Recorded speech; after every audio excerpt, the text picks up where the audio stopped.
So just if you're looking at a selective school, I'm just going to do a little blurb here for kids on that. The Admission Matters book there is helpful. It's harder nowadays to get into a selective school where they accept less than 50% of the applicants because there's a lot of kids nowadays, just demographically, a lot of high school students. More of them are going to college, and the Common App makes it easier for them to apply. So colleges are getting more applications, and they only have a certain number of slots to fill, so it's harder to get in. The other reason why is that selective schools often really give really good financial aid. And so when things are hard economically, there's more kids that tend to apply there. And we found that to be true.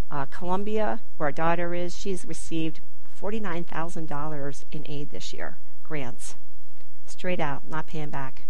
So it's based totally on whatever you're unable to pay, they will pay the rest of that. And we make, I'd say, a middle salary. I mean, we're between the 60 and the 100,000. If you're below 60, you often can go free.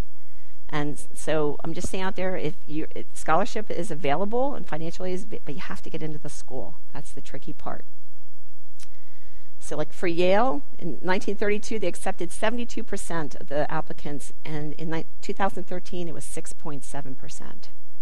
So there's more kids, it's more competitive. So what do they look for? Really your transcript, what classes you're taking, your grades. Are you taking challenging classes, what your rank is? So look at your SAT scores, SAT 2. And then they had this little calculator that they put the values in that was kind of a big secret that kind of someone from an admission office leaked.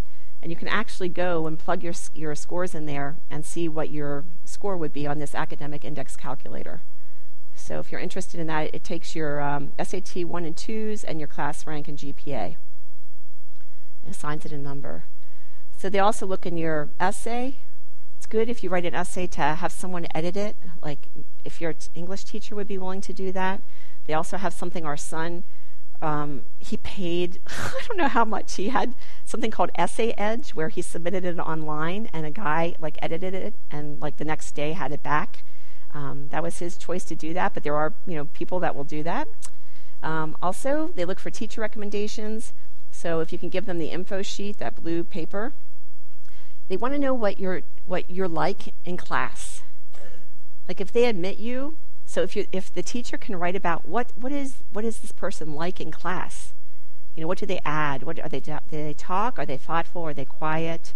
But just to be able to say, if you accepted this student, here's who you would be getting into your college classes. And they also look for extracurricular activities. It's really good starting in 9th grade just to start a spreadsheet on everything that you do because you don't remember by 12th grade. Okay, so if you have extracurricular activities, if you're working, any honors or awards that you get, if you can just keep a track year by year, that's really helpful. I've given a workshop similar to this before, and one of the parents said that was the most helpful piece of advice.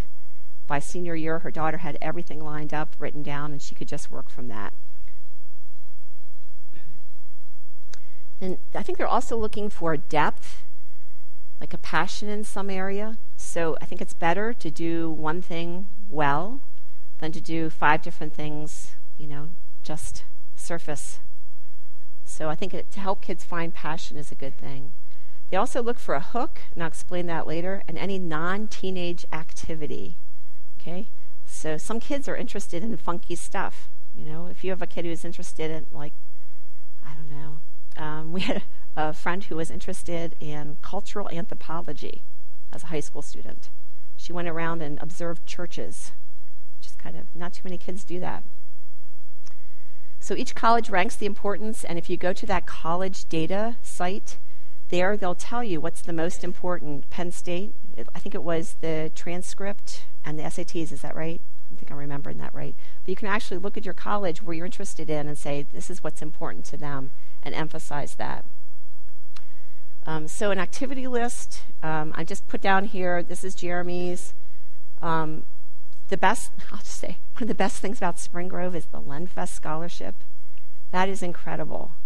If you have a bright child, if you're a bright kid, The Len Fest has gotten Spring Grove kids into Princeton, University of Chicago, Columbia University, Bryn Mawr. I mean, places where they might not have been able to get in on their own. So I think that's one of the gifts of Spring Grove is the whole Len Fest scholarship program. Whoops, I don't know what I just did here. Oops. Sorry. Okay. Jeremy took a class at Messiah. He was National Merit, did some writing. So like group your honors, and like he applied to Princeton Early Decision, and there you had to put like, it was kind of humbling. What national honors have you received? It's like, how many kids get national honors? You know, it was just sort of, and then extracurricular activities, any clubs that you're in, if you do any athletics, if you can just kind of group them together and maybe put the years that you were involved, like, you know, 9 through 12 or something like that. It just gives it, it's easier to see. Let's see here. And then he had some extracurricular activities, jobs, and believe it or not, Genova's is an okay thing to put on a resume because a lot of kids, their parents like pay for them to do these trips and everything. Okay, if you're working at Genova's, your parents aren't paying, you know what I mean? So they look for kids that actually have to work. They think that's a good thing. So, and any volunteer stuff they're doing, any languages, okay, and then hooks. So a hook is a special characteristic a college deems desirable over and above the qualities it is generally seeking in its students, okay? A lot of schools where kids were looking, they want a diverse student body. They want people from all ethnic backgrounds, socioeconomic backgrounds, different language speaking, and like we're white, we're kind of middle class. So we said to CJ, you need a hook. You know, you need something that makes you different from the other kids that are applying. His was he spoke Swahili. Okay, we had lived in Tanzania for a year. He came home, he forgot it.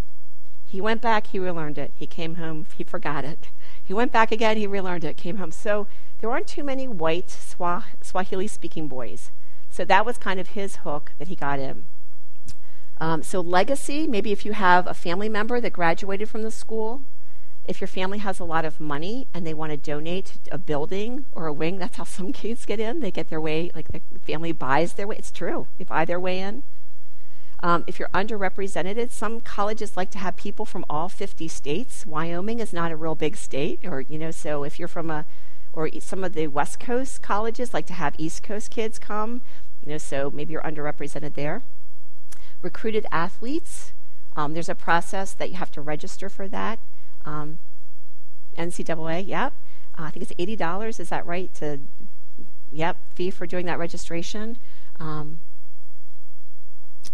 then they want kids from different socioeconomic and geographic districts and special talents. The non-teenage activity. And the other one that's coming up more and more is if your parents did not attend college, that's actually a plus. They think it's good to be the first in your family to attend college. That's kind of a hook nowadays too. Okay, so if you have a bright kid, or if you are a bright kid and your family makes less than $60,000 a year, a lot of the Ivy Leagues, if you can get in there, you don't have to pay anything. Nada, okay?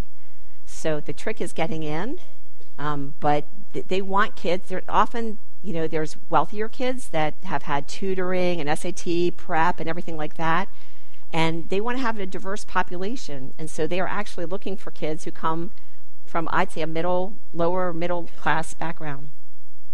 There's a program called Quest Bridge, if your family makes less than $60,000, that links bright kids with all kinds of opportunities.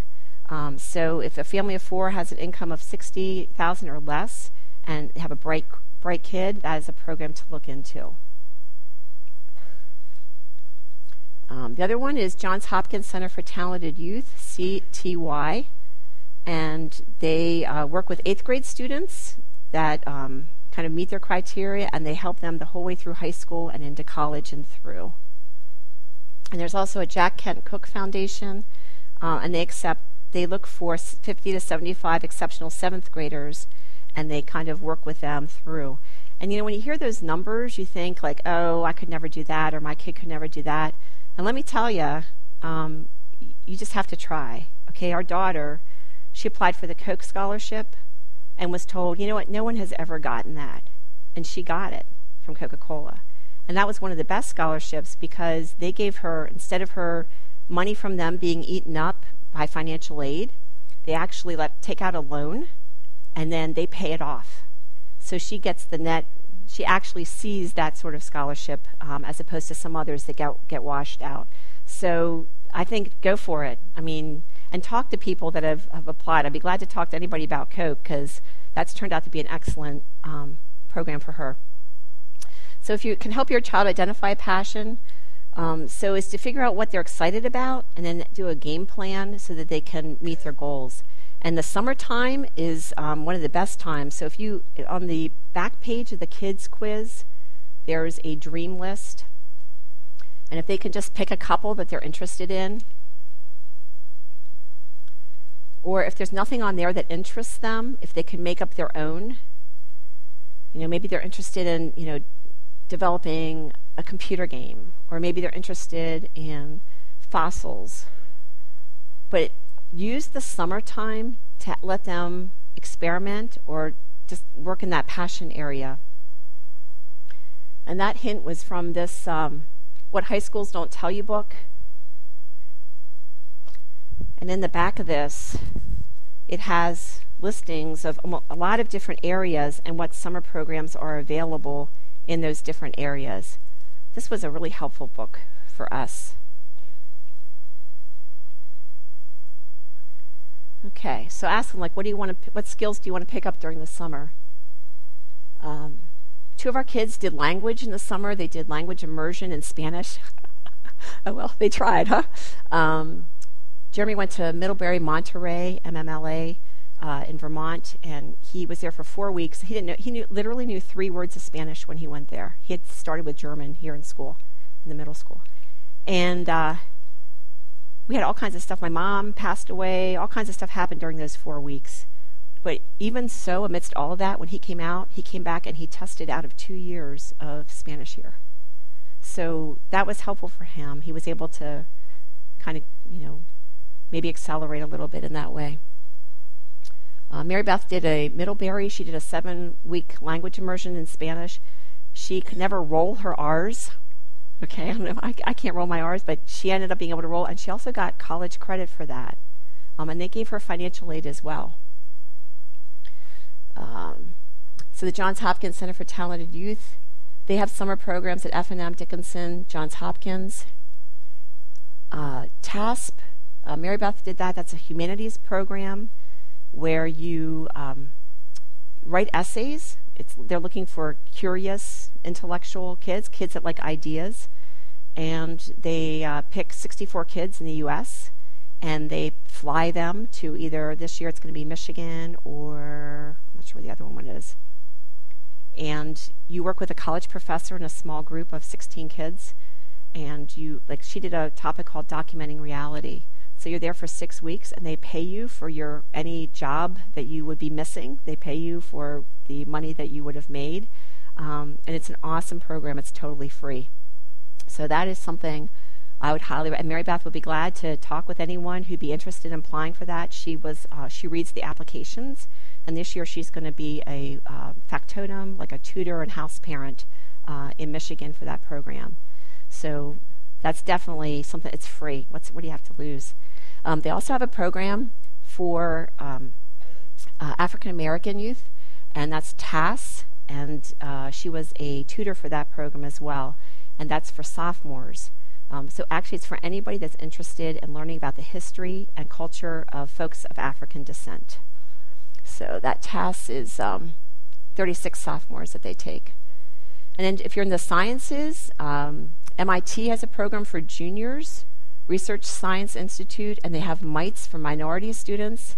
And then there's summer programs. So there's stuff in science all over. There's stuff in the humanities. There's internships. You can go to volunteermatch.org or try to get a job or volunteer in some area of your interest. You can do day trips and maybe have your vacations go nearby, or if you're interested in history, maybe do like a historical site. just to spend some time during this summer increasing whatever your interest is.